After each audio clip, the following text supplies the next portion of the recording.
Hi viewers, welcome back to our channel. ഇന്ന് ഞാൻ ഉണ്ടാക്കാനായിട്ട് പോകുന്നത് ഒരു മീൻകറിയാണ്. മീൻകറിയുടെ ഒരുപാട് റെസിപ്പികൾ ഞാൻ ഇതിനു മുൻപ് ഇട്ടിട്ടുണ്ട്.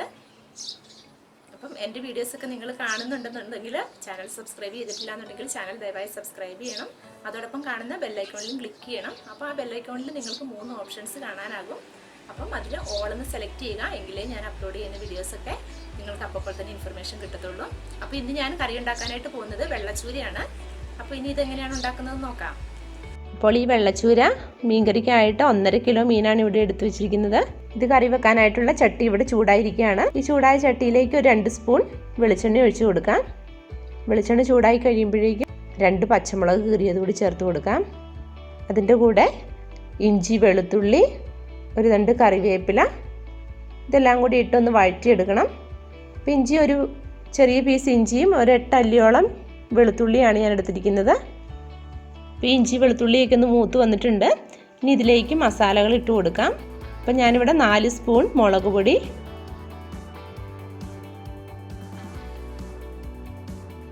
1/4 സ്പൂൺ ഉലുവാപ്പൊടി, 1/2 സ്പൂൺ മഞ്ഞൾപ്പൊടി, ഇതെല്ലാം കൂടി ഒന്ന് ചൂടാക്കി എടുക്കാം.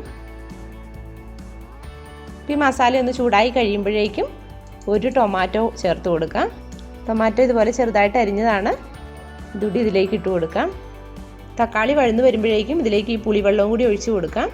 പുളി ഞാൻ എല്ലാ മീൻകറികളിലും ഞാൻ പറയാറുള്ളതാണ്, പുളി നേരത്തെ തന്നെ വെള്ളത്തിലിട്ട് വെക്കണം.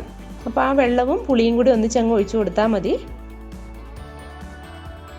അപ്പോൾ ഇതിലേക്ക് ഞാൻ മീനിന് ആവശ്യമായിട്ടുള്ള ഉപ്പ് കൂടി ചേർക്കുന്നുണ്ട്.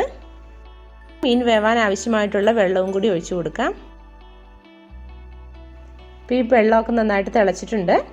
ഇനി ഇതിലേക്ക് മീൻ ചേർത്ത് കൊടുക്കാം.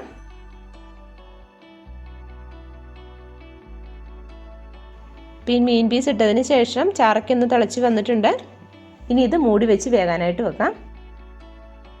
ഇപ്പോൾ ഒരു 15 മിനിറ്റോളം ആയിട്ടുണ്ട്. നമ്മുടെ മീൻ കറിയൊക്കെ വെന്ത് പാകമായി. ഇനി ഇത് അടുപ്പിൽ നിന്ന് ഞാൻ മാറ്റി വെക്കുകയാണ്. എന്നിട്ട് ഇതിലേക്ക് കടുക് താളിച്ച് കൊടുക്കാം. അപ്പോൾ കടുക് താളിക്കാനായിട്ട് ഞാൻ വേറൊരു പാൻ അടുപ്പിൽ വെച്ചിട്ടുണ്ട് ചൂടാകാനായിട്ട്. അപ്പോൾ ഈ ചൂടായ പാനിലേക്ക് 2 സ്പൂൺ വെളിച്ചെണ്ണ കൂടി ഒഴിച്ച് കൊടുക്കാം. ഞാൻ മീൻകറിക്കൊക്കെ കൂടുതലും വെളിച്ചെണ്ണയാണ് ഉപയോഗിക്കാറ്. അതുകൊണ്ടാണ് വെളിച്ചെണ്ണ തന്നെ ഉപയോഗിക്കണമെന്ന് നിർബന്ധമൊന്നുമില്ല കേട്ടോ. നിങ്ങളുടെ കയ്യിൽ ഇപ്പം വെളിച്ചെണ്ണ ഇല്ലെന്നുണ്ടെങ്കിൽ സാധാരണ ഓയിലാണെങ്കിലും ഉപയോഗിച്ചാൽ മതി. അപ്പോൾ എണ്ണ ചൂടായി കഴിയുമ്പോഴേക്കും 1/2 സ്പൂൺ ഉലുവ ചേർത്ത് കൊടുക്കാം. ഉലുവ ഒന്ന് ചൂടായി വരുമ്പോഴേക്കും 1 സ്പൂൺ കടുക് കൂടി ഇട്ട് കൊടുക്കാം. അപ്പോൾ ഈ കടുകൊക്കെ പൊട്ടി തീരുമ്പോഴേക്കും ഒരു 2 കറിവേപ്പില കൂടി ചേർത്ത് കൊടുക്കാം. ഇനി ഇതിന് റെഡിയായിരിക്കുന്ന കറിയിലേക്ക് ഒഴിച്ചു കൊടുക്കാം. ഇപ്പോൾ നമ്മുടെ വെള്ളച്ചൂര കറി തയ്യാറായി കഴിഞ്ഞു. അപ്പോൾ നിങ്ങൾക്ക് എൻ്റെ ഈ വീഡിയോ ഇഷ്ടമായെങ്കിൽ ലൈക്ക് ചെയ്യാനും കമൻറ്റുകൾ അറിയിക്കാനും മറക്കരുത്. Thank you for watching.